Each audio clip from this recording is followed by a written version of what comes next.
গোটা দুনিয়া ছেড়ে দিলাম বাপ, সংসারও ছেড়ে দিলাম বাপ, আপনি মা বাবার মায়াও ছেড়ে দিলাম, আমি শুধু আমার আল্লাহকেই ডাকলাম।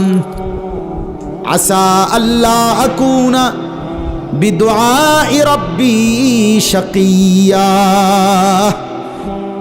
এবার ইব্রাহিম নবী বলেন, আব্বা আমি বিশ্বাস করি আমার ওই এক আল্লাহকে ডেকে কেউ কোনোদিন বঞ্চিত হয় না।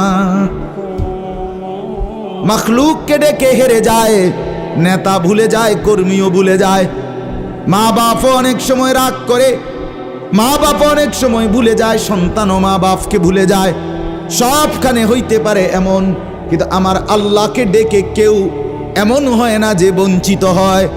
আল্লাহকে বান্দা যখন জমিন থেকে ডাক দেয় আল্লাহ রব্বুল আলামিন সাথে সাথে বলে লাব্বাইক ইয়া আবদি, আমার বান্দা আমি হাজির, বল না বান্দা কি দরকার। বান্দা আবার বলে আল্লাহ, আল্লাহ আবার বলে লাব্বাইক, আছি তো বলো না। বান্দা বলে সুবহানাল্লাহ, আল্লাহ বলে শুনছি তো বান্দা, বলো না কি চাও বান্দা। বান্দা আবার বলে আলহামদুলিল্লাহ, আল্লাহ বলে বলো না কি চাচ্ছ বলো।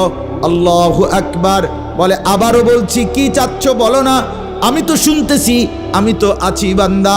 কিন্তু বান্দা যখন শুধু আল্লাহকে ডাকতে থাকে, জিকির করতে থাকে, তাসবিহ পড়তে থাকে, মনের কষ্ট দুঃখ বেদনা চাওয়া পাওয়া কিছুই বলে না, শুধু জিকির করে, শুধু জিকির করে, শুধু আল্লাহকে ডাকে, আল্লাহকে ডাকে, শেষ পর্যন্ত আল্লাহ খুশি হয়ে বলে বান্দা তুই যেহেতু আমাকে ডেকে মজা পাইছো, ঠিক আছে বান্দা তুমি আমাকে ডাকতে থাকো, আমি আল্লাহ তোমাকে দিতে থাকি।